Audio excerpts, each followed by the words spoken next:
Hello friends, welcome to science magnet. दोस्तों कैसे हैं आप लोग सभी? आई होप सभी अच्छे हैं, शानदार हैं, जानदार हैं। दोस्तों स्टार्ट करते हैं साउंड का पार्ट नंबर 2। ठीक है, तो अभी तक जो हम लोगों ने पढ़ा पहले उसके कुछ क्वेश्चंस कर लेते हैं, फिर हम लोग आगे चलेंगे। पहले कुछ प्रैक्टिस क्वेश्चंस करते हैं, फिर हम लोग उसके प्रीवियस ईयर क्वेश्चंस करते हैं, फिर आगे चलेंगे। चलिए दोस्तों पहले कुछ प्रैक्टिस क्वेश्चंस करते हैं। बताइए बताइए।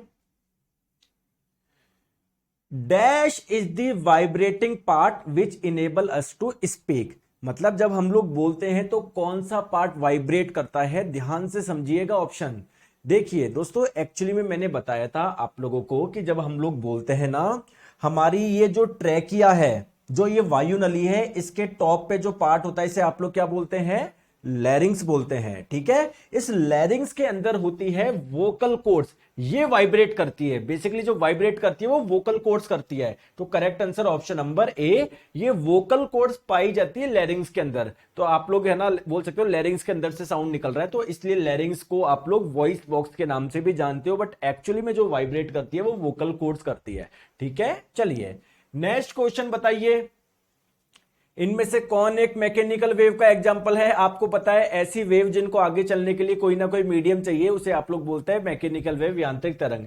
जो साउंड वेव है, ध्वनि तरंग है, वो एक प्रकार की मैकेनिकल वेव ही है। Correct answer option number D हो जाएगा। ठीक है, चलिए नेक्स्ट क्वेश्चन। आपको चार ऑप्शन दिए हुए हैं, तो बताइए ध्वनि तरंग में से कौन सी घटना नहीं हो सकती? आइए मैं आप लोगों को बताता हूं। देखिए दोस्तों, ये तो आपने बताया कि यार मैकेनिकल वेव और दो प्रकार की वेव होती है, एक इलेक्ट्रोमैग्नेटिक वेव। किस आधार पे?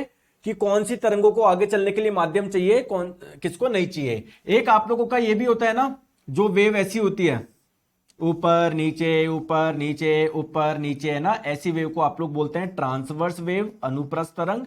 और आप लोगों को है ना, जहां पर ये कंप्रेशन फिर रेयरफैक्शन, कंप्रेशन रेयरफैक्शन, ऐसी वेव को आप लोग बोलते हैं लॉन्गिट्यूडनल यानी अनुदैर्ध्य तरंग। ठीक है दोस्तों, एक चीज आप लोग ध्यान रखिएगा, जैसे कोई तरंग आई, टकरा के वापस वहां पर चली गई, इस घटना को बोलते हैं रिफ्लेक्शन यानी परावर्तन।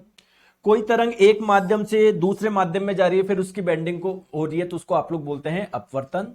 दोस्तों तो आप लोग ध्यान रखो, रिफ्लेक्शन हो या रिफ्रैक्शन हो, ऐसा नहीं है कि ट्रांसवर्स वेव की होती है। लॉन्गिट्यूडनल वेव के साथ भी रिफ्लेक्शन हो सकता है, रिफ्रैक्शन हो सकता है, इंटरफेरेंस, ये भी एक फिनोमिना है, आपके सिलेबस में नहीं है। ठीक है, तो ये जो रिफ्लेक्शन होता है, रिफ्रैक्शन होता है, डिफ्रैक्शन होता है, इंटरफेरेंस होता है, ये आप लोगों के सब तरंगों में हो जाता है, सभी तरंगों में। लेकिन दोस्तों एक फिनोमिना है पोलराइजेशन, ध्रुवन, वो केवल किसमें होता है? ट्रांसवर्स वेव, केवल अनुप्रस्थ तरंगों में ही ये वाली घटना होती है। अब जो ध्वनि तरंगे होती है वो तो लॉन्गिट्यूडनल होती है, इसलिए उसमें ये वाली घटना नहीं होती। तो ये ध्यान रखिएगा आप लोग, है ना, ये एक अलग से कॉन्सेप्ट है जो मैंने आपको यहां पर सिखाया। चलिए, तीन माध्यम आपको दिए हुए हैं, वाटर, स्टील और नाइट्रोजन।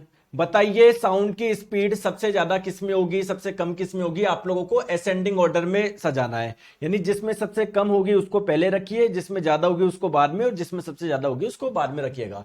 तो मैंने आपको कई पिछली क्लास में बताया था दोस्तों, साउंड की स्पीड सॉलिड में सबसे ज्यादा होती है, यानी स्टील में सबसे ज्यादा होगी तो उसको सबसे बाद में रखो। गैस में सबसे कम होती है, यानी नाइट्रोजन में सबसे कम होगी तो उसको सबसे पीछे रखो। और लिक्विड में इससे ज्यादा होगी तो वन को ये रखो। तो 3 से ज्यादा वन में, 1 से ज्यादा 2 में। ठीक है, 3 से ज्यादा वन में, 1 से ज्यादा 2 में, ऑप्शन नंबर बी। क्लियर है? आई बात समझ में? चले आगे, है ना, आ रही है बात समझ में? कोई दिक्कत तो नहीं है इसमें? आ जाओ दोस्तों। इंफ्रासाउंड किसके द्वारा सुना जा सकता है? जैसे मैंने आप लोगों को बताया था, हम जो साउंड सुन सकते हैं वो 20 हर्ट्ज से 20,000 हर्ट्ज तक का ही सुन सकते हैं। ऐसा साउंड जिसकी फ्रीक्वेंसी 20 हर्ट्ज से कम होती है उसको बोलते हैं इंफ्रासाउंड, है ना। ये भी मैंने शायद पढ़ाया नहीं था आपको, तो अभी आज कर लेंगे ये, है ना, अभी रहने दो इसको। चलिए बताओ, नेक्स्ट क्वेश्चन आपके स्क्रीन पे बताएंगे। एक क्रमागत सुरंग और गर्त के बीच की दूरी x है, तो उसकी वेवलेंथ आप लोगों को बतानी है, तरंग दैर्ध्य बतानी है। देखिए दोस्तों, ये मान लो ये कोई तरंग है,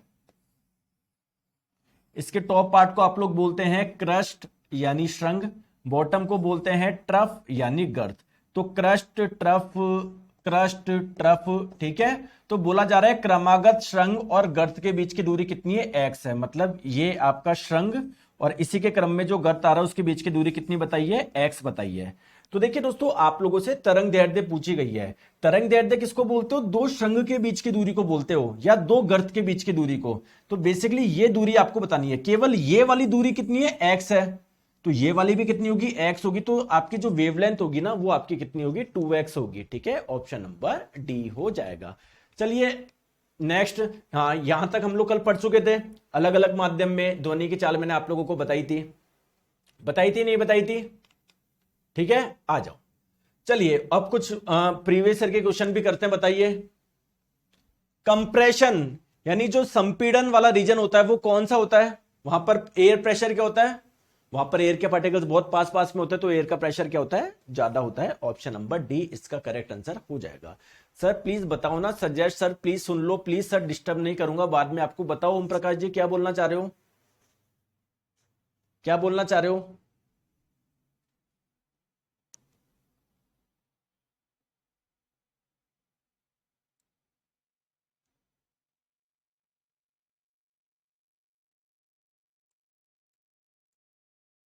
बताओ।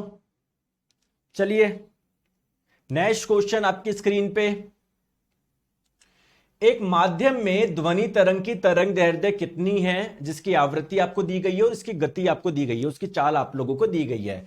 दोस्तों ये आप लोगों की कोई ध्वनि की तरंग है, इसकी स्पीड, इसकी चाल आप लोगों को दे दी है कितनी, 380 मीटर पर सेकंड। चाल बोल दो या वेग बोल दो, बात बराबर है, ठीक है। तो स्पीड किसके बराबर होता है, फ्रीक्वेंसी इंटू वेवलेंथ के बराबर, आवृत्ति गुना तरंग दैर्ध्य के बराबर। बोलो हाँ या ना, होता है ना। तो आप लोगों से वेवलेंथ पूछी गई है, वेवलेंथ का एसआई मात्रक होता है मीटर। आप लोगों से आंसर मीटर में ही पूछे गए हैं, तो अगर आप चाहते हो आंसर मीटर में आए तो आप लोगों को सारे एसआई मात्रक रखने पड़ेंगे। जैसे स्पीड का एसआई मात्रक होता है मीटर पर सेकंड, फ्रीक्वेंसी का एसआई मात्रक होता है हर्ट्ज, तो है ना। तो आप लोगों का स्पीड आ गया 380, फ्रीक्वेंसी का मान कितना है 840, ठीक है। तो इसको सॉल्व कर लो, आपका आंसर आ जाएगा 10 से 10 कट गया। बताओ कितना आएगा ये,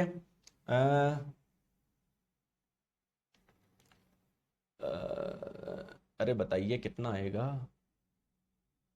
1 से कम आएगा ना, सही तो लिखा है ना मैंने सारा, ठीक है। तो ऑब्वियसली 1 से कम आएगा, 1 से कम एक ही ऑप्शन बैठ रहा है, ऑप्शन नंबर ए इसका सही आंसर हो जाएगा, ठीक है, ठीक है। चले आगे, डी कहां से लगा रहे हो, मुझे समझ में नहीं आ रहा तुम क्या करते हो यार, डी कहां से लगा रहे हो, पता नहीं क्या करते हो आप लोग, इतनी सिंपल सी चीज है उसमें भी गलत कर रहे हो। मनुष्य के लिए ऑडिबल रेंज कितनी है, हम कितनी फ्रीक्वेंसी का साउंड सुन सकते हैं, सर हम 20 से 20,000 हर्ट्ज की फ्रीक्वेंसी का साउंड सुन सकते हैं, ना उससे ज्यादा ना उससे कम। चलिए नेक्स्ट क्वेश्चन आपकी स्क्रीन पे बताइए, आपको स्पीड दी गई है 25 डिग्री सेल्सियस पे कि समुद्री पानी में पानी स्पीड इतनी है। भाई कोई बता रहा है कॉल कर सकते हैं, नंबर है क्या कि, अरे कोई कॉल नहीं, डाउट क्या है ओम प्रकाश जी, बोलो ना डाउट, बोलो ना इधर। तो देखिए अगर आप लोग ध्यान से देखोगे किलोमीटर पर सेकंड, अरे इतनी थोड़ी थी यार, किलोमीटर पर सेकंड इतनी थोड़ी थी। आइए मैं आप लोगों को बताता हूं, देखो 25 डिग्री सेल्सियस में अगर हम लोग बात करें समुद्री पानी में कितनी थी, 1531 मीटर पर सेकंड थी, मीटर पर सेकंड यार, किलोमीटर पर सेकंड थोड़ी थी, है ना।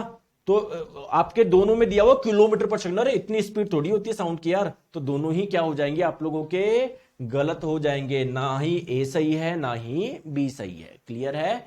चले आगे आ जाओ, ये क्वेश्चन आपकी स्क्रीन पे बताइए, बताओ। एक ध्वनि तरंग की आवृत्ति आपको दी गई है 4 किलो हर्ट्ज है दोस्तों, ये 4 किलो हर्ट्ज है, ठीक है। वेवलेंथ भी आप लोगों को दे दी, आपको बताना है कि इस तरंग को इतनी दूरी तय करने में कितना समय लगेगा। देखिए दोस्तों ये है तरंग, हर तरंग की कोई फ्रीक्वेंसी होती है, इसकी फ्रीक्वेंसी दी गई है 4 किलो हर्ट्ज या फिर मैं बोल सकता हूं 4000 हर्ट्ज, समझ में आ गया। इसकी जो वेवलेंथ है, तरंग दैर्ध्य, वेवलेंथ कितनी दी गई है 40 सेंटीमीटर, इसको मीटर में बदलूंगा तो क्या कर दूं, 100 से भाग लगा दो सर, आपका आंसर आ जाएगा मीटर में, क्लियर है, ठीक है। आप लोगों को कितनी दूरी तय करनी है, इतनी दूरी, कितना समय लगेगा वो आप लोगों से पूछा जा रहा है। टाइप कर रहा हूं, आप देखे देखने दे, टाइप आपने कुछ किया ही नहीं।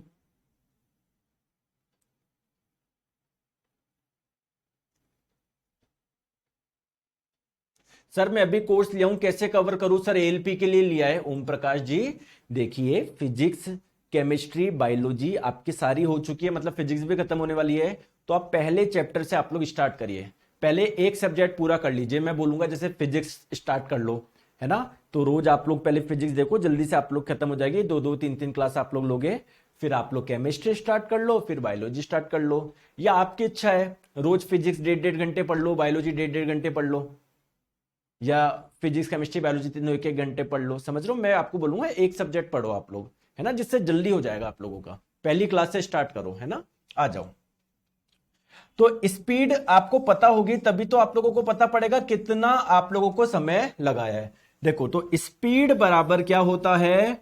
Frequency into wavelength. चाल क्या होता है? आवृत्ति गुना तरंग दैर्ध्य। ठीक है, तो पहले आप लोगों को स्पीड पता होनी चाहिए। तो स्पीड निकालते हैं, फ्रीक्वेंसी का मान कितना दिया हुआ है? 4000।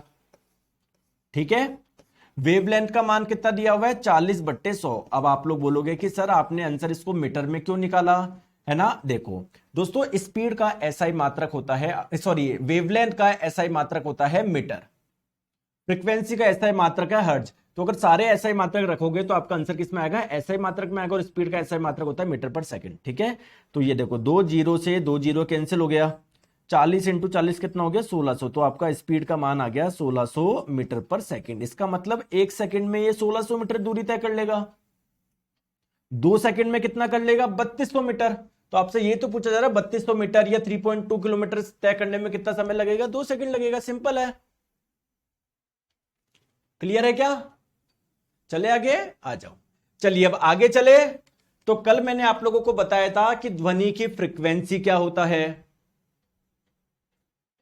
ठीक है, कल मैंने आपको बताया था ध्वनि के बारे में, इसकी फ्रीक्वेंसी क्या होता है, ध्वनि की स्पीड क्या होती है। अब हम लोग बात करते हैं पिच की।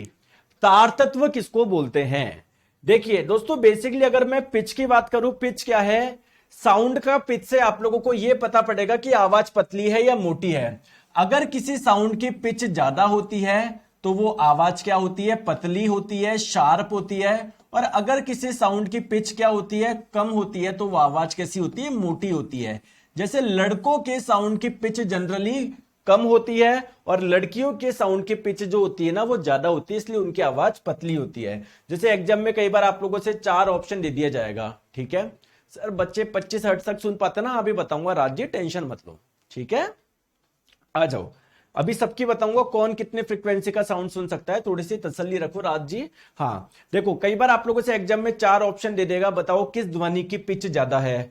शेर की दहाड़ एक ऑप्शन दे देगा दोस्तों आपको, मक्खी की भिनभिनाहट एक दे देगा आप लोगों को, इसकी आवाज, मनुष्य की आवाज। तो दोस्तों मक्खी की जो भिनभिनाहट होती है वो आवाज कितनी शार्प होती है, कितनी पतली होती है, तो हो क्या जाएगा? उसकी साउंड की पिच क्या है? बहुत ज्यादा है। आगे बात समझ में?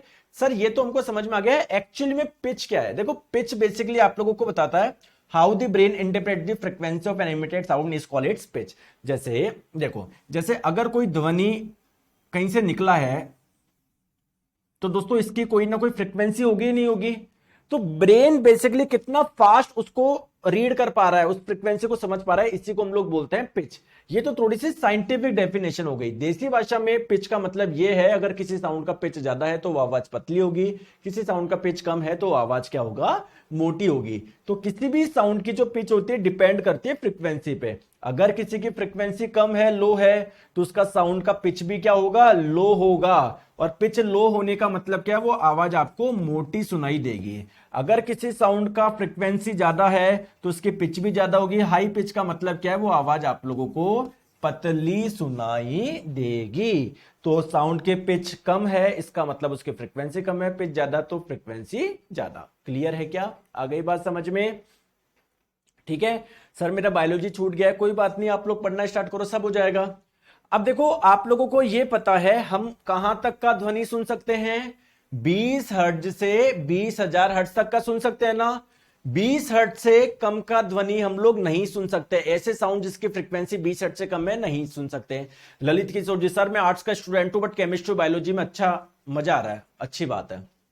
20,000 हर्ट्ज से ज्यादा का जो साउंड होता है वो भी हम लोग नहीं सुन सकते, तो इस साउंड को हम लोग बोलते हैं अल्ट्रासोनिक साउंड या अल्ट्रासाउंड, जिसकी फ्रीक्वेंसी 20,000 हर्ट्ज से अधिक है। जिसकी फ्रीक्वेंसी 20 हर्ट्ज से कम है उसे आप लोग क्या बोलोगे बताइए? उसको आप लोग बोलोगे इंफ्रासोनिक साउंड, अपश्रव्य। ठीक है, आई बात समझ में? अब सर क्या हम लोग ये इंफ्रासोनिक साउंड या इंफ्रासाउंड सुन सकते हैं क्या? नहीं सुन सकते। सर हम 20,000 हर्ट्ज से अधिक का साउंड सुन सकते हैं क्या? नहीं सुन सकते। लेकिन सर कौन सुन सकता है ये बताइए, कौन 20 हर्ट्ज से कम का साउंड सुन सकते हैं? आइए मैं आप लोगों को बताता हूं। ठीक है, तो 20 हर्ट्ज से कम का साउंड कौन सुन सकते हैं ये हम लोग ये देखने वाले हैं। सिमिलरली 20,000 हर्ट्ज से अधिक का साउंड कौन सुन सकता है हम लोग ये देखने वाले हैं। आ जाओ देखो, तो ये आप लोगों के इंपॉर्टेंट एग्जांपल है जो मैं यहां पर आप लोगों को बता रहा हूं। ह्यूमंस का तो आप लोगों को पता है।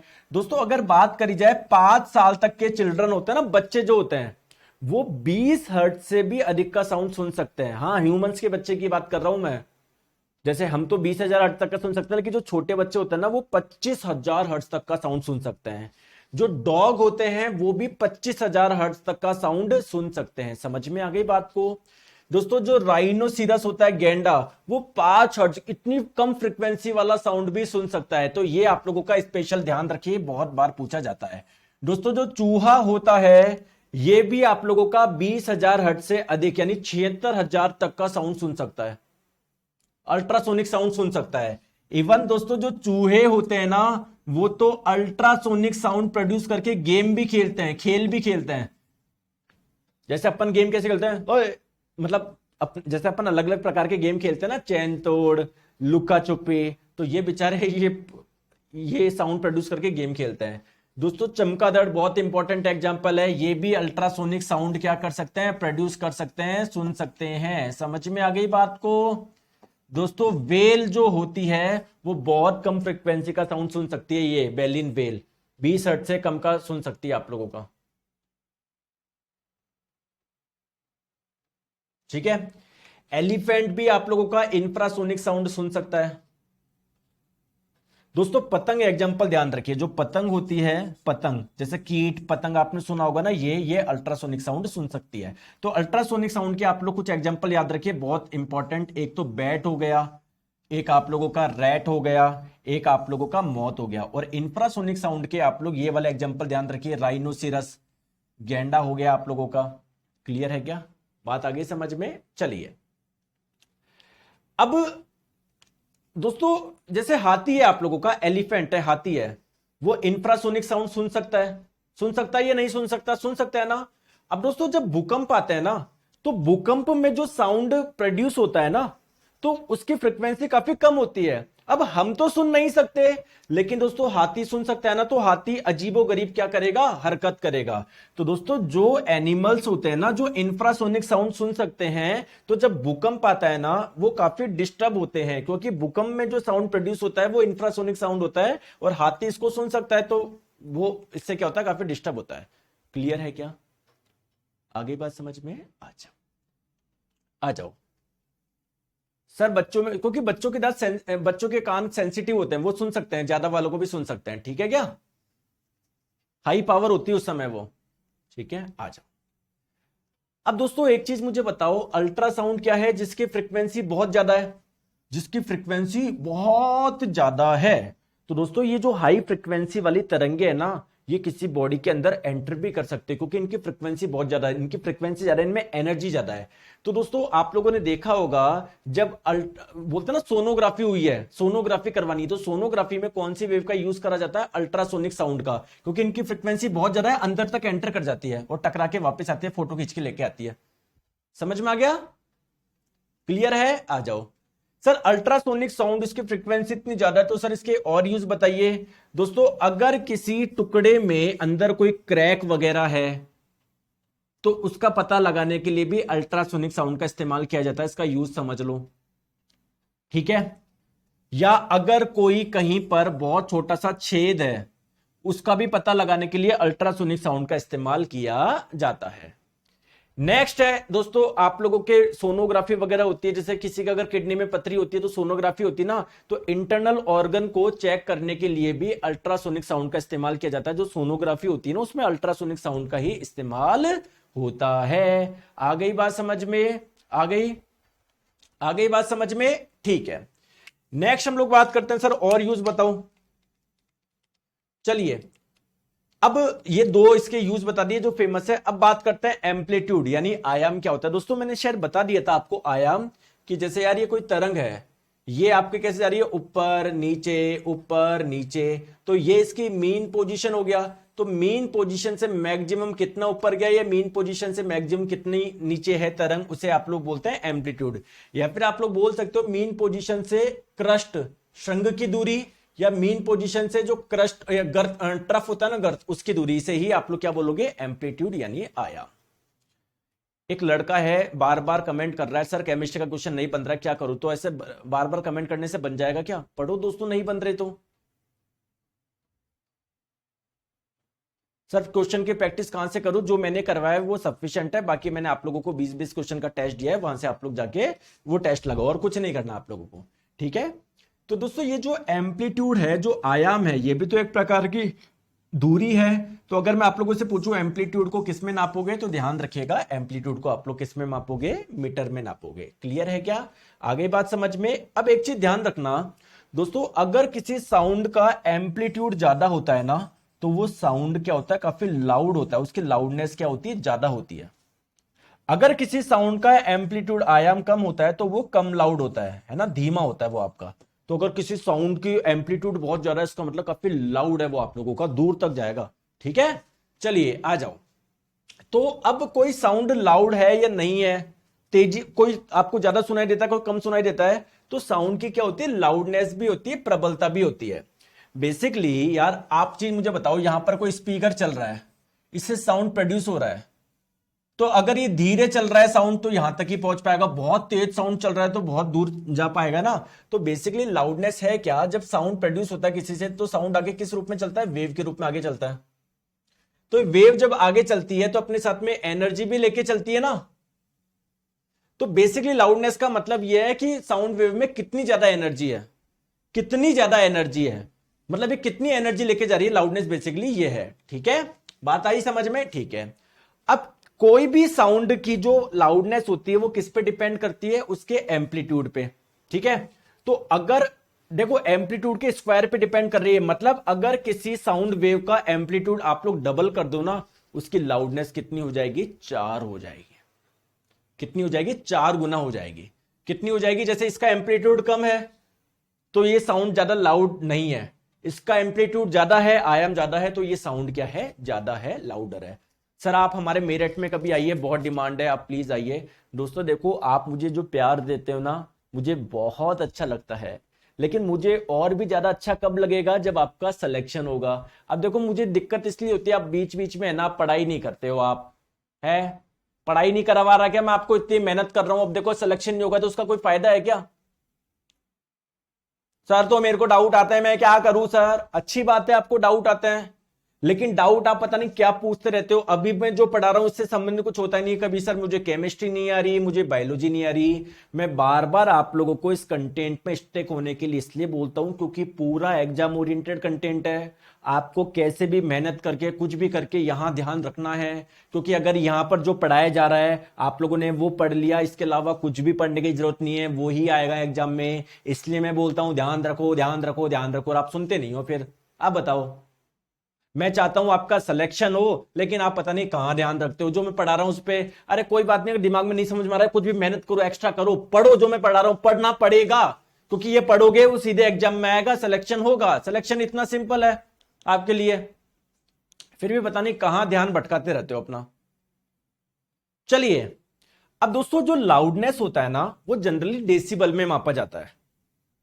जैसे आपने सुना होगा यार, यहां पर है ना इतना, जैसे अभी हाँ सबसे बढ़िया फेमस एग्जांपल है आईपीएल में, आपने देखा होगा जब भैया धोनी भैया एंट्री करते तो बहुत साउंड लाउड प्रोड्यूस होता है, बहुत साउंड होता है ना, बहुत आवाज होती है, तो उसको आवाज को डेसिबल में नापते हो कि यार अभी 123 डेसिबल का साउंड प्रोड्यूस हो गया धोनी की एंट्री पे, या मान लो कोई मैच में कोई विकेट गिर गया तो उस पर इतना साउंड प्रोड्यूस हो गया, या कोई मान लो यार विराट कोहली एंट्री करा या रोहित शर्मा एंट्री करा तो बहुत फैंस बहुत ज्यादा आवाज करते हैं ना, तो वहां पर एक मीटर आता है, वहां पर आता है कि यार इतने साउंड प्रोड्यूस हो रहा है, इतना डेसिबल का साउंड प्रोड्यूस हो रहा है, मतलब इतना ज्यादा शोर हो रहा है, इतना ज्यादा लाउडनेस है।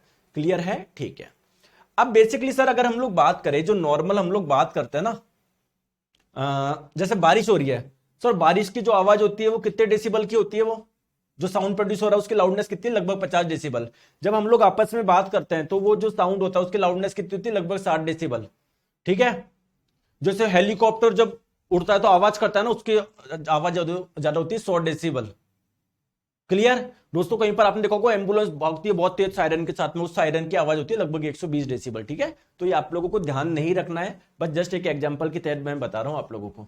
ठीक है, आ जाओ। हाँ, अब जो ध्यान रखना है वो ये है कि कितने डेसिबल का साउंड आप लोग प्रोड्यूस कर सकते हो, कितने डेसिबल लाउडनेस का साउंड आप लोग प्रोड्यूस कर सकते हो, कितना नहीं कर सकते। दोस्तों सबके लिए अपनी अपनी लिमिट है। जैसे इंडस्ट्रियल एरिया, दोस्तों इंडस्ट्रियल एरिया में लिमिट ज्यादा रखेंगे कम रखेंगे? ज्यादा रखेंगे यार, क्योंकि मशीनें वगैरह चलती है उसकी तो आवाज आएगी, तभी तो दोस्तों बोला जाता है ना कि यार इंडस्ट्रियल एरिया, तो वहां पर पूरा काम ही दोस्तों उसका है, इंडस्ट्री का है, फैक्ट्री वगैरह इसका काम है, तो वहां पर साउंड को ज्यादा प्रोड्यूस मतलब वो अलाउ कर देते हैं। ठीक है, लिमिट्स वहां पर ज्यादा रख रखी है।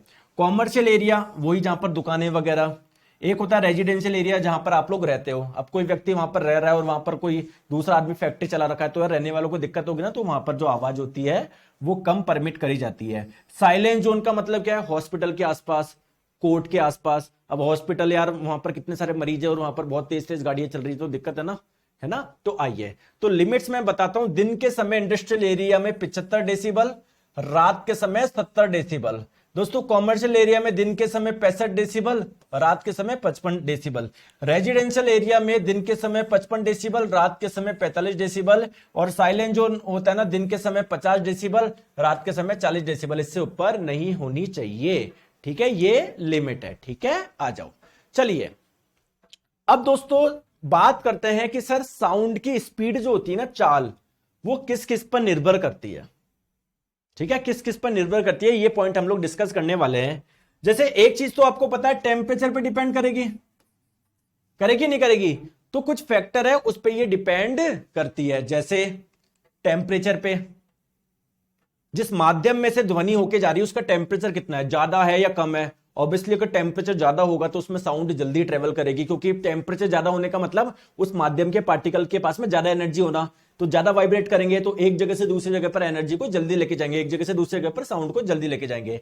तो एक तो टेम्परेचर पे डिपेंड करती है, दूसरा दोस्तों डेंसिटी पे, तीसरा ह्यूमिडिटी पे। तो आइए एक एक के बारे में बात करेंगे। सबसे पहले बात करते हैं दोस्तों टेम्परेचर पे कैसे आप लोगों का डिपेंड होती है। जैसे मान लीजिए ये लोहे का टुकड़ा है, आप यहां पर कुछ बोल रहे हो, साउंड यहां पर जा रहा है, लोहे के माध्यम से जा रहा है साउंड, लोहे के माध्यम से साउंड जा रहा है। आपको पता है ना, ठोस में तो बल्कि साउंड की स्पीड ज्यादा होती है। बात क्लियर है क्या? अब इस लोहे का तापमान है 20 डिग्री सेल्सियस। अब मैं मान लो लोहे को थोड़ा सा गर्म कर दूं, तब क्या होगा? तो दोस्तों जब आप लोग गर्म करते हो तो उसके पार्टिकल ज्यादा वाइब्रेट करेंगे ना, तो जब गर्म करने पर तो उसके पार्टिकल ज्यादा वाइब्रेट करेंगे, यानी यहां से यहां पर मतलब ये वाइब्रेट करेगा, फिर पास वाले को वाइब्रेट करेगा, फिर पास वाले को, फिर पास वाले का, मतलब जो साउंड होता है वो एक जगह से दूसरी जगह पे जल्दी पहुंचेगा। तो मैं बोल सकता हूं क्या, अगर किसी माध्यम का आप लोग टेम्परेचर बढ़ाते हो ना, किसी माध्यम का अगर आप लोग टेम्परेचर बढ़ाते हो तो उसमें क्या होगा, साउंड की स्पीड क्या होगी, ज्यादा होगी। मैंने आपको बताया भी था, एयर में 20 डिग्री सेल्सियस से ज्यादा स्पीड कब थी? जब एयर का तापमान 22 डिग्री सेल्सियस था। उससे ज्यादा कब थी? जब तापमान 25 डिग्री सेल्सियस था। बात समझ में आ रही है क्या? क्लियर है क्या? ठीक है, नेक्स्ट हम लोग बात करते हैं। अरे यार ये सीधा रिफ्लेक्शन कैसे आ गया? ह्यूमिडिटी वगैरह का नहीं बताया क्या सर? वो छोड़ दिया, कोई बात नहीं, अभी स्लाइड ऐड कर लेते हैं। टेंशन क्यों लेते हो आप? क्यों लेते हो हैं? टेंशन क्यों लेते हो? न्यू स्लाइड लो, आ गया।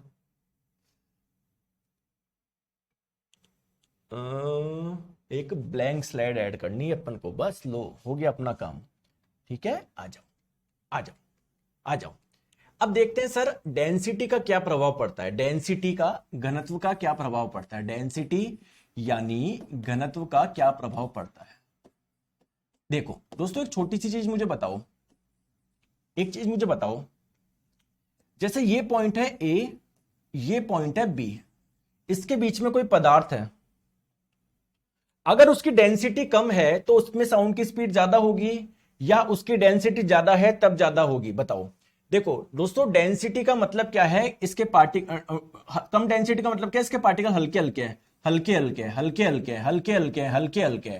ज्यादा डेंसिटी का मतलब क्या है, इसके पार्टिकल भारी भारी है। तो अगर भारी पार्टिकल होंगे तो वो ज्यादा वाइब्रेट नहीं करेंगे ना यार, मोटा आदमी ज्यादा हिल नहीं सकता ना, पतला आदमी मेरे जैसे तो कहीं पर बग लेता है, ठीक है।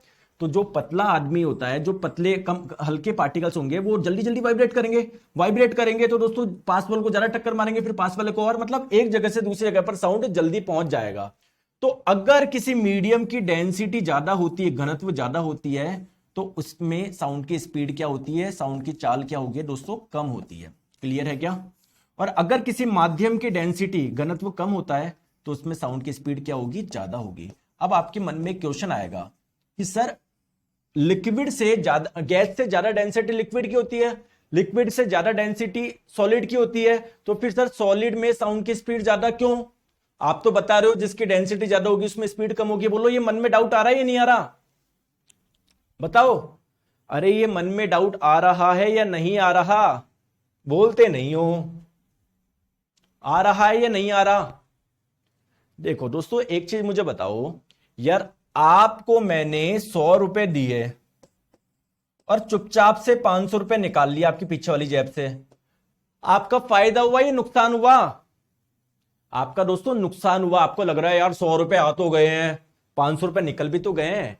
तो हां दोस्तों डेंसिटी, अगर किसी माध्यम की डेंसिटी ज्यादा होगी ना उसमें स्पीड कम होगी, बिल्कुल सही बात है। लेकिन दोस्तों ठोस, अगर सॉलिड मीडियम की बात करोगे वहां पर एक फायदा भी तो है कि वहां पर पार्टिकल्स बहुत पास पास में चिपके हुए होते हैं, उनके बीच में आकर्षण बहुत ज्यादा होता है। तो अगर ये हल्का सा भी वाइब्रेट करा ना, पास वाला तुरंत वाइब्रेट हो जाएगा। तो इसकी ये चीज इसमें साउंड की स्पीड को बहुत ज्यादा बढ़ा रही है। समझ में आ रही है बात को। तो आप लोग देख रहे हो सर इसके पार्टिकल्स बहुत भारी होते हैं, डेंसिटी ज्यादा होती है, लेकिन दोस्तों अगर ये चिन्ना सा भी हिलाना तो पास वाला तुरंत वाइब्रेट कर जाएगा, क्योंकि सॉलिड में पार्टिकल्स बहुत पास पास में होता है। हाँ अगर आप कंपेयर कर रहे हो किसी दो सॉलिड की, भाई दो सॉलिड की कंपेयर करो तो देखो किसकी डेंसिटी ज्यादा है किसकी डेंसिटी कम है। दो लिक्विड का कंपेयर करो, दो गैस का कंपेयर करो। अगर आपको कंपेयर करना ही है डेंसिटी का तो दो लिक्विड की डेंसिटी का करो, जिस लिक्विड की डेंसिटी ज्यादा होगी उसमें साउंड की स्पीड कम होगी। करना ही है तो दो सॉलिड की करो, करना है तो दो गैस की करो। अब आप कहां एक गैस की एक सॉलिड की कर रहे हो, आप समझ में आ गई बात को। तो अगर कोई दो सॉलिड है जिसकी डेंसिटी ज्यादा होगी उसमें साउंड की स्पीड कम होगी। दो लिक्विड में करो, दो गैस में करो, बोलो आई बात समझ में, आ जाओ। चलिए हाँ, तो ये तो डेंसिटी के बारे में आप लोगों ने बताया। चलिए अब बात करते हैं दोस्तों ह्यूमिडिटी, आर्द्रता। ह्यूमिडिटी आर्द्रता का क्या फर्क पड़ेगा, ह्यूमिडिटी यानी आर्द्रता का क्या फर्क पड़ेगा। जैसे मान लीजिए मैं यहां पर खड़ा हूं, आप यहां पर खड़े हैं दोस्तों, अगर मैं कुछ बोलूंगा तो आपके पास में साउंड जाएगी, उसकी कुछ स्पीड होगी। लेकिन मान लो इस एयर में बहुत ज्यादा आज उमस है, ह्यूमिडिटी है, तो स्पीड ज्यादा होगी या कम होगी, मुझे बताओ।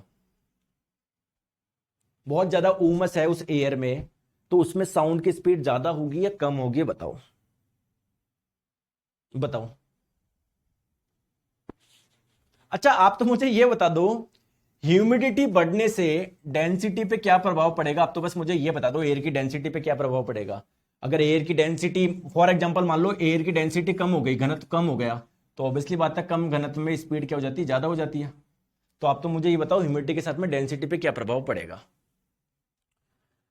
देखिए दोस्तों एयर में क्या क्या होता है आप मुझे बताओ, एयर में क्या क्या होता है मुझे बताइए। एयर में क्या क्या होता है सर, एयर में ऑक्सीजन भी होती है, एयर में नाइट्रोजन भी होती है, मैक्सिमम तो ये दोनों गैस होती है ना। नाइट्रोजन गैस का आणविक द्रव्यमान कितना होता है 28, इसका कितना होता है 32 होता है। बहुत बढ़िया दोस्तों, एयर में ह्यूमिडिटी ज्यादा होने का मतलब, उमस का ज्यादा होने का मतलब क्या है, कहीं ना कहीं उसमें वाटर वेपर बहुत ज्यादा हो जाना, उसमें जल वाष्प बहुत ज्यादा हो जाना, यानी इसमें H2O बहुत ज्यादा हो जाना। और H2O इसका कितना होता है मॉलिक्यूलर मास 18। दोस्तों कुल मिला के एयर में अगर H2O ज्यादा हो रही है तो थोड़ी सी ऑक्सीजन कम होगी, नाइट्रोजन कम होगी, तभी तो H2O आ पाएगी ज्यादा। बताओ, अरे यार बोलो, एक चीज मुझे बताओ, एक ऐसे बताओ, ये बस है, एक बस में 4 सीट है, 1 2 3 4। पहले 4 पतले पतले आदमी बैठे थे, अब उस 4 को हटा के आपने 4 पतले आदमी को हटा के 4 मोटे मोटे आदमी बिठा दिए। अब आप लोग बोलोगे कि सर बस का वजन नहीं बढ़ेगा, क्योंकि सर पहले भी 4 आदमी थे, अब भी 4 थे, अब 4 भारी भारी बिठा दिए ना आपने। तो पहले क्या थी, भारी भारी गैस थी, जलवा इसकी ह्यूमिडिटी ज्यादा है, यानी इसमें वाटर वेपर बहुत ज्यादा आ गई। हल्की वाली गैस ज्यादा है, वो थोड़ी सी ऑक्सीजन नाइट्रोजन कम हो गई, यानी हल्की वाली चीज ज्यादा गई, इसकी डेंसिटी कम हो गई। तो दोस्तों ह्यूमिडिटी बढ़ने से डेंसिटी कम होती है, डेंसिटी अगर कम होगी तो साउंड की स्पीड ज्यादा होगी। तो आप लोग बोल सकते हो अगर ह्यूमिडिटी ज्यादा तो उसमें साउंड की स्पीड ज्यादा, अगर ह्यूमिडिटी कम तो साउंड की स्पीड कम, चाल कम। बताओ आ गई बात समझ में, आ गई बात समझ में, बोलो। ह्यूमिडिटी ज्यादा स्पीड कम, स्पीड ज्यादा, ह्यूमिडिटी कम स्पीड कम, बोलो हाँ या ना। आ गई बात समझ में, ठीक है। चले आगे आ जाओ सर, चलते हैं। अब हम लोग बात करते हैं दोस्तों रिफ्लेक्शन ऑफ साउंड, ध्वनि का परावर्तन। दोस्तों परावर्तन आप लोग जानते ही हो कि ये कोई सतह है, अगर इस पे कोई तरंग आ रही है और टकरा के अगर वापस चली जाए तो उसको परावर्तन बोलते हैं। अब दोस्तों ये तरंग चाहे ध्वनि की तरंग हो चाहे प्रकाश की तरंग हो, सिंपल सी बात है। तो जैसे मान लो कोई खाली कमरा है, जब आप लोग उसमें बोलते हो तो आपको ध्वनि वापस सुनाई देती है क्या, इको सुनाई देता है क्या, गूंज सुनाई देती है क्या, क्यों? क्योंकि जो ध्वनि थी वो टकरा के वापस आपके पास में आ रही है। अब आप लोग बोलोगे कि सर खाली कमरे में क्यों होता है, क्योंकि दोस्तों अगर कमरा भरा हुआ होता है तो उसमें आपके कपड़े भी रखे होते हैं और भी सामान होता है। तो जब आप लोग बोलते हो ना तो जो ध्वनि होता है ना वो सॉफ्ट जो चीजें होती है ना, मुलायम चीजें, उनके द्वारा ऑब्जर्व हो जाता है। जैसे आपके कमरे में मान लो बहुत सारे कपड़े भी रखे हैं, पर्दे भी लगे हुए हैं, तो जब आप लोग बोलते हो ना तो ध्वनि उनके द्वारा एब्जॉर्ब हो जाता है, उससे टकरा के आता नहीं है। लेकिन अगर खाली कमरा हो, चारों तरफ दीवार ही है, तो जब आप लोग बोलोगे तो दीवार तो काफी हार्ड है, कठोर है, तो हार्ड से टकरा के वापस आपके पास में ध्वनि आ जाता है, जिसकी वजह से आप लोगों को इसको तो आप लोग इको बोलते हो, गूंज बोलते हो। तो ध्वनि का किसी सतह से टकरा के वापस आना, यह क्या कहलाता है, ध्वनि का परावर्तन कहलाता है। क्लियर है दोस्तों? ध्वनि में भी परावर्तन के जो नियम है बिल्कुल प्रकाश के परावर्तन के नियम के बराबर है। जैसे ध्वनि तरंग आई, टकरा के वापस गई, तो ये जितना आपतन कोण है उतना ही परावर्तन कोण है। जैसे आप लोगों के प्रकाश के परावर्तन के नियम होते हैं, मतलब इसमें भी बिल्कुल सेम है। ठीक है, आ जाओ। अब दोस्तों बात करते हैं गूंज का, इको। इको गूंज कब सुनाई देगी, जब ध्वनि आपसे जो निकली अगर वो टकरा के वापस आपके पास में आई, तो इसे ही तो गूंज बोलते हैं, इको बोलते हैं। बोलो हाँ या ना, बोलो हाँ या ना दोस्तों, इसे ही तो इको बोलते हैं, गूंज बोलते हैं। अब एक्चुअली में होता क्या है दोस्तों, हमारा जो माइंड में जो परसिस्टेंस ऑफ साउंड होता है ना, परसिस्टेंस ऑफ साउंड, सर इसका मतलब क्या है, कौन मुझे बताएगा? परसिस्टेंस ऑफ साउंड कितना होता है? वो होता है 0.1 सेकेंड। यानी अगर आपने कोई चीज सुनी तो वो 0.1 सेकेंड तक उसका इफेक्ट रहेगा। ठीक है,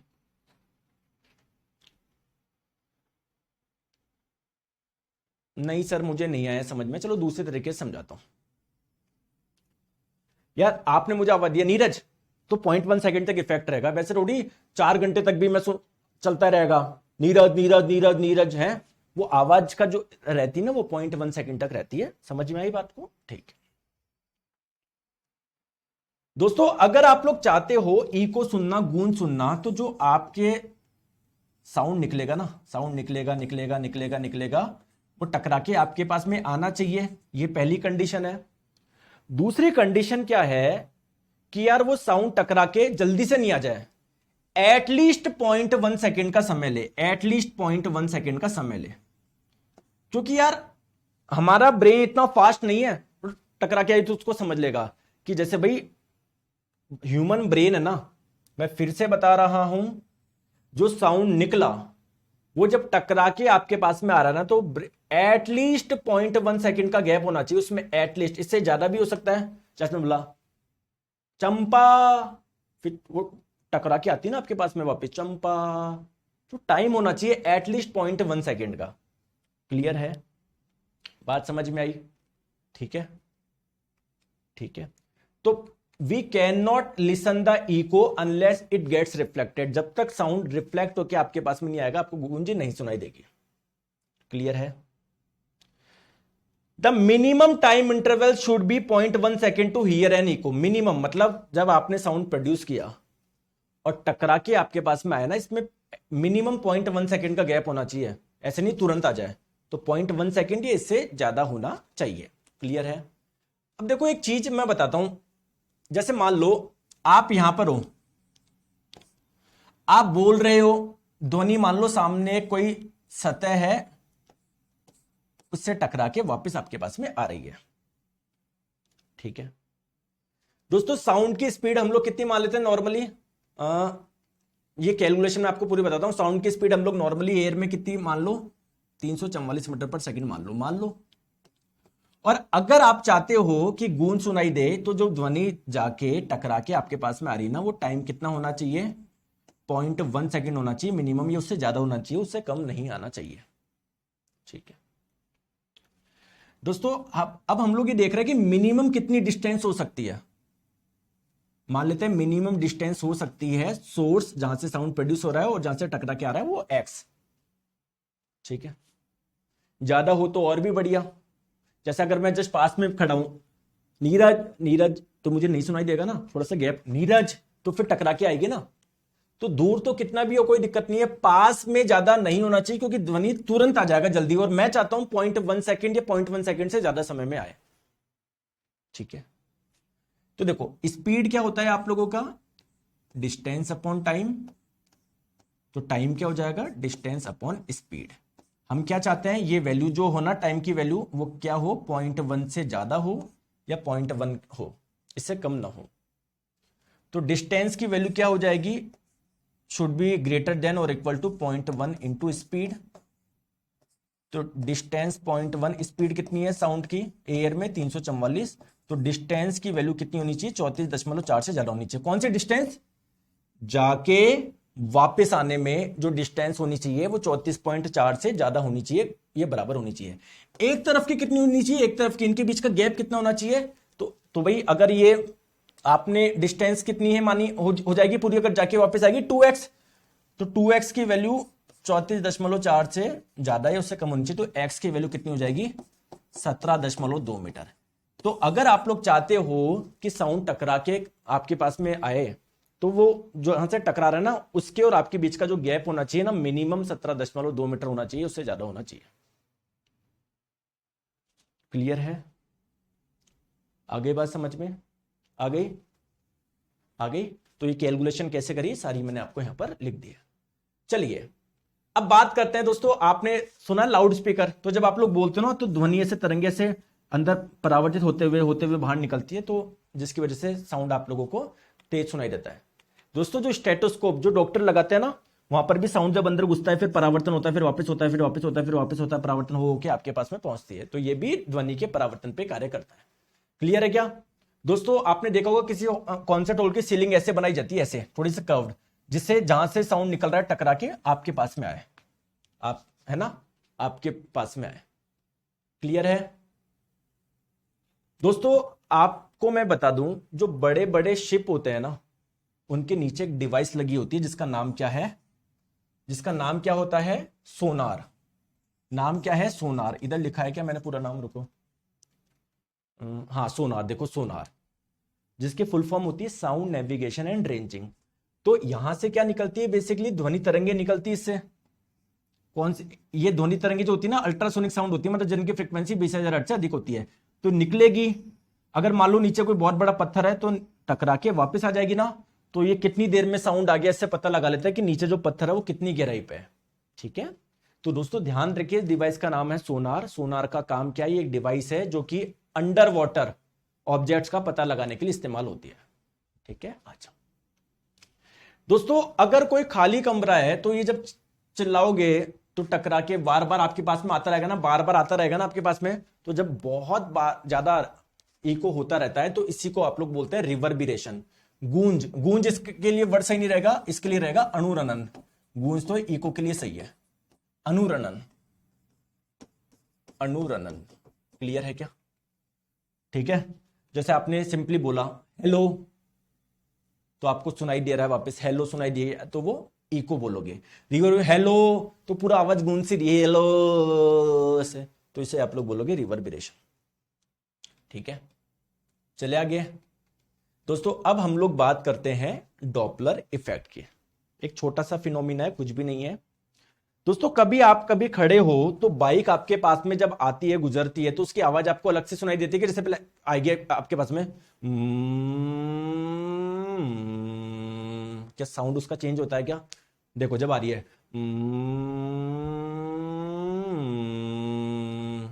क्या साउंड अलग अलग सुनाई देता है क्या? तो होता क्या है, जैसे मान लो कहीं से साउंड प्रोड्यूस हो रहा है, उस साउंड की कोई ना कोई फ्रिक्वेंसी भी होगी। आप यहां पर खड़े हो, आपको उस फ्रिक्वेंसी का साउंड सुनाई देगा। लेकिन जब वो सोर्स आपके पास में आएगा ना, मतलब ऑब्जर्वर और सोर्स के बीच में जब कुछ रिलेटिव मोशन होता है ना, तो जिस एक्चुअल फ्रिक्वेंसी का वो साउंड था उसका नहीं सुना के देके उससे ज्यादा या उससे कम का सुनाई देगा। इसी इफेक्ट को बोलते हैं डॉपलर इफेक्ट। ठीक है, तो आइए मैं आप लोगों को बताता हूं, एक एग्जांपल बताता हूं दोस्तों। जब साउंड, मतलब ये एम्बुलेंस है, यहां से साउंड प्रोड्यूस हो रहा है, उस साउंड की कोई ना कोई फ्रिक्वेंसी होगी, तो जब वो आपके पास में आ रहा है तो वो साउंड आपको हाई फ्रिक्वेंसी का सुनाई देगा, जो एक्चुअल में जिस फ्रिक्वेंसी का साउंड था उससे ज्यादा का सुनाई देगा। और जब अगर आपसे दूर जा रही है तो उसका जो साउंड एक्चुअल जो था उससे कम का सुनाई देगा। इसी को बोलते हैं डॉपलर इफेक्ट। ठीक है, मैं आपको फिर से बताता हूं। जैसे देखो ये ऑब्जर्वर है, जब ये आपके पास में आ रहा है तो देखो इनके बीच में गैप कम है ना, ज्यादा फ्रिक्वेंसी का साउंड है ये। और जब आप लोगों से यहां से जब दूर जा रहा है तो इसकी देखो गैप कम है ना, मतलब कम फ्रिक्वेंसी का साउंड सुनाई देगा। सिंपल सी बात, तो आप लोग ये ध्यान रखो। ये कोई भी फॉर्मूला आप लोगों को ध्यान नहीं रखना है, बस आपको छोटी सी चीज ध्यान रखनी है। क्या? जैसे मान लो ये एक बेल है, इससे साउंड प्रोड्यूस हो रहा है, तो इसकी क्या कोई फ्रीक्वेंसी भी होगी क्या? For example 100 hertz, 200 hertz, 300 hertz, कुछ भी होगी। एक लड़का यहां पर खड़ा है जिसका नाम है गोलू, उसकी तरफ आ रही है ये बेल। एक लड़का यहां पर खड़ा है जिसका नाम है मोलू, उससे दूर जा रही है बेल। क्वेश्चन ये है कि यार मोलू को कम फ्रीक्वेंसी का साउंड सुनाई देगा या ज्यादा का, मतलब 100 का सुनाई देगा या 100 से ज्यादा का, और गोलू को 100 का सुनाई देगा या 100 से ज्यादा का या 100 से कम का। ठीक है, ठीक है दोस्तों, ये साउंड की जो वेव निकल रही है इसकी कोई वैल्यू से स्पीड भी तो होगी ना, तो साउंड की स्पीड है 344 मीटर पर सेकेंड। दोस्तों साउंड निकल गया इससे, तो आपके पास में तो इसी स्पीड से आएगा 344 मीटर पर सेकेंड, उसके स्पीड में कोई चेंज नहीं होगा। ठीक है, अब दोस्तों होता क्या है, अगर कोई सोर्स आपके पास में आता है ना तो उसकी फ्रिक्वेंसी क्या होती है? ज्यादा होती है। ठीक है दोस्तों, स्पीड बराबर होता है फ्रीक्वेंसी इंटू वेवलेंथ। देखो स्पीड में तो कोई चेंज नहीं होगा, एक बार साउंड इससे निकल गया तो उसकी जो एयर में स्पीड है उतनी तो रहेगी, तो स्पीड में तो कोई चेंज नहीं हो रहा। तो अगर फ्रीक्वेंसी ज्यादा हो रही है तो वेवलेंथ को कम होना पड़ेगा। तो अगर कोई सोर्स आपके पास में आ रहा है तो वो जो साउंड होता है वो हाई फ्रीक्वेंसी का होता है, उसकी फ्रीक्वेंसी ज्यादा होती है, लेकिन वेवलेंथ क्या होती है आप लोगों की? कम होती है। वेवलेंथ क्या होती है? कम होती है। और अगर कोई आपसे दूर जा रहा है तो उसकी फ्रिक्वेंसी क्या होती है? कम होती है, और वेवलेंथ क्या होती है? ज्यादा होती है। बात आ गई समझ में? बात आ गई समझ में?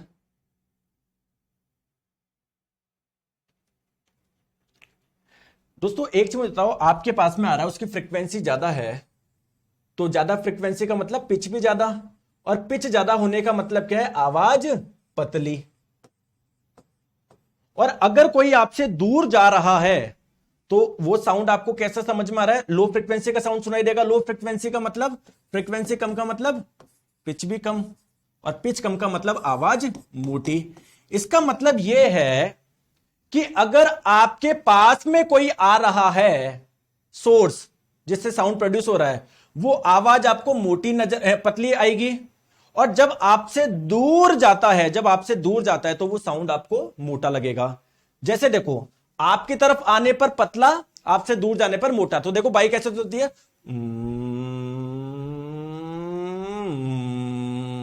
तो मोटी क्यों आ रही है? वो इसलिए आ रही है, वापस समझो, अभी पतली आ रही है क्योंकि आपके तरफ आ रही है,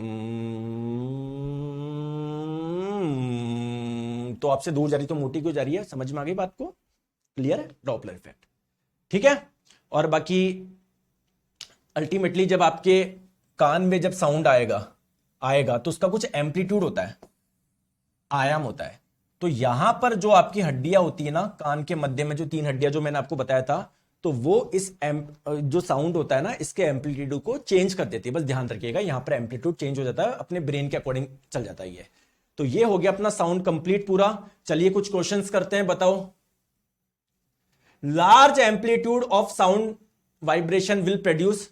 दोस्तों अगर किसी साउंड का एम्पलीट्यूड ज्यादा है तो उसकी लाउडनेस भी ज्यादा होगी, वो साउंड क्या होगा, लाउड होगा। चलो बताओ, साउंड एक प्रकार की क्या है, एक प्रकार की एनर्जी है। बताया था नहीं बताया था, और बताओ।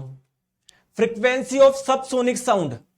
दोस्तों देखो, जो साउंड जिसकी फ्रीक्वेंसी 20 हर्ट्ज से, दोस्तों एक चीज मैं यहां पर बताना भूल गया, मैं इधर बताता हूं। मैक नंबर यार, वो स्लाइड लगाना भूल गया, सॉरी। मैं इधर लिख देता हूं। दोस्तों मैक नंबर क्या है, बेसिकली आपको यह बताएगा कि आपकी स्पीड ज्यादा है, साउंड की स्पीड से ज्यादा है या कम है। तो किसी भी ऑब्जेक्ट का अगर आप लोगों को मैक नंबर निकालना है तो आप लोग क्या करोगे, उस ऑब्जेक्ट की स्पीड कितनी है बटे साउंड की स्पीड कितनी है।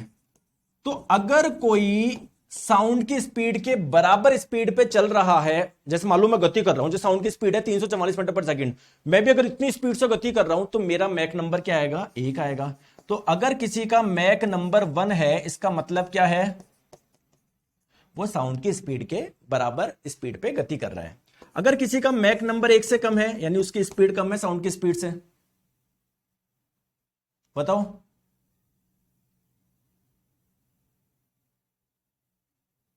और अगर किसी का मैक नंबर 1 से ज्यादा है, मतलब उसकी स्पीड साउंड की स्पीड से ज्यादा है।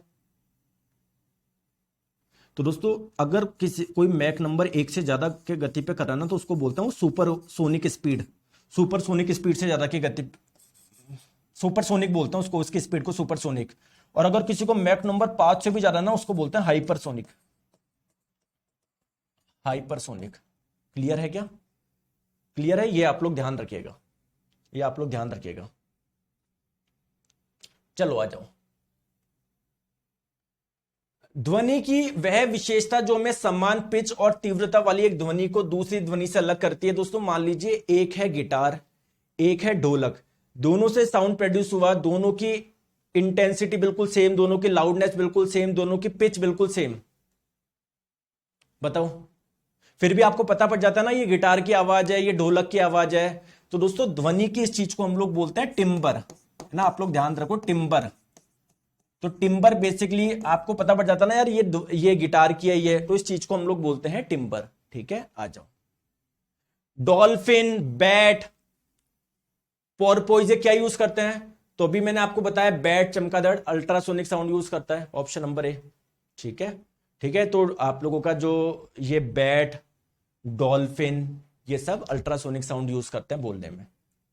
तापमान बढ़ाने पर हवा में ध्वनि की गति का पे क्या प्रभाव पड़ेगा, तो अगर टेम्परेचर ज्यादा होगा एयर का तो उसमें साउंड जल्दी ट्रेम्पल करेगा, इंक्रीजेज आएगा।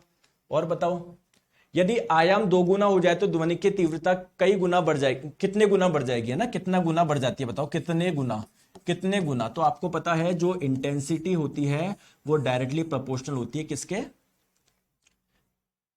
एम्पलीट्यूड के स्क्वायर के। तो अगर एम्पलीट्यूड डबल हो गया तो इंटेंसिटी हो जाएगी 4 गुना। क्लियर है क्या, क्लियर। यदि ध्वनि तरंग की आवृत्ति आपको इतनी दी गई है, वेवलेंथ दी गई है, तो बताओ 3 सेकंड में कितनी दूरी तय करेगी, बताओ 3 सेकंड में कितनी दूरी तय करेगी। तो पहले स्पीड निकाल लो, तो स्पीड क्या होता है, फ्रीक्वेंसी इंटू वेवलेंथ। फ्रीक्वेंसी दी गई है 50 हर्ट्ज, वेवलेंथ दी गई है 4 मीटर, तो 50 इंटू 4 200 मीटर पर सेकंड आ जाएगी स्पीड। ठीक है, यानी 1 सेकंड में 200 मीटर ट्रेवल करेगी, 2 सेकंड में 400, 3 में 600। ठीक है, क्लियर है। चले, डैश भाग जो मैं बोलने में सक्षम, डैश कंपन वाला भाग है, किसमें कंपन होता है, वोकल कोर्ड्स में, ये तो कर चुके हम। ठीक है, ये सारे बायोलॉजी में चीज हमने पढ़ी थी। इंफ्रासोनिक साउंड किसके द्वारा सुना जा सकता है, बताओ। राइनोसिरस गैंडा, बताया था नहीं बताया था मैंने आप लोगों को, ये क्वेश्चन कर चुके हैं। 1 हर्ट्ज किसके बराबर है, तो हर्ट्ज बेसिकली फ्रीक्वेंसी की यूनिट है, फ्रीक्वेंसी होता है 1 अपॉन टाइम पीरियड।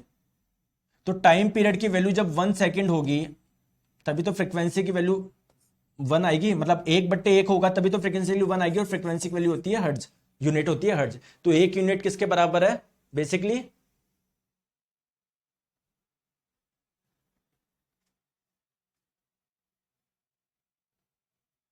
इसमें से एक भी सही आंसर नहीं है। 1 हर्ट्ज बेसिकली किसके बराबर होता है 1 सेकेंड इनवर्स के, एक भी सही नहीं है।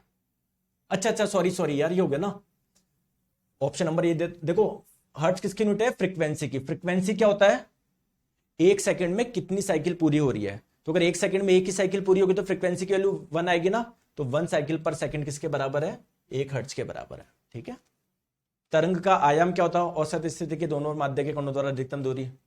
स्थिर तापमान पर ध्वनि की चाल किस पर निर्भर करती है दोस्तों, प्रेशर पर निर्भर नहीं करती, डेंसिटी पर निर्भर करती है केवल और केवल। ठीक है, यहां पर बताओ कॉलम 1 और कॉलम 2 का मिलान करो दोस्तों। हाई पिच का मतलब हाई फ्रीक्वेंसी AR से हो जाएगा, लो पिच का मतलब लो फ्रीक्वेंसी, स्मॉल एम्पलीट्यूड का मतलब उसकी लाउडनेस कम है धीमा साउंड, और लार्ज एम्पलीट्यूड का मतलब लाउडनेस ज्यादा है। ठीक है, ये बताओ पिच किस पे डिपेंड करती है फ्रीक्वेंसी पे, लाउडनेस और इंटेंसिटी लगभग सेम है, बचा हुआ क्वालिटी वो वेव फॉर्म पे डिपेंड करेगा। क्वालिटी का मतलब वेव फॉर्म का मतलब वेव कैसी बन रही है, ऐसे बन रही है ऐसे बन रही है। ठीक है, 100 मीटर पर सेकंड की गति से यात्रा करने वाली तरंग की आवृत्ति दी गई, उसका आवर्तकाल बताना। अगर टाइम पीरियड बताना है आवर्तकाल बताना है तो केवल 1/f कर दो। फ्रीक्वेंसी की वैल्यू कितनी है 20 है, तो इसकी वैल्यू हो जाएगी 0.05। टाइम पीरियड की मात्रा क्या होता है सेकंड होता है। ठीक है दोस्तों, तो ये सारे क्वेश्चन आप लोगों के हो चुके हैं साउंड के ध्वनि चैप्टर अपना कंप्लीट। अब नेक्स्ट चैप्टर पढ़ेंगे हम लोग इलेक्ट्रिसिटी। ठीक है, थैंक यू सो मच।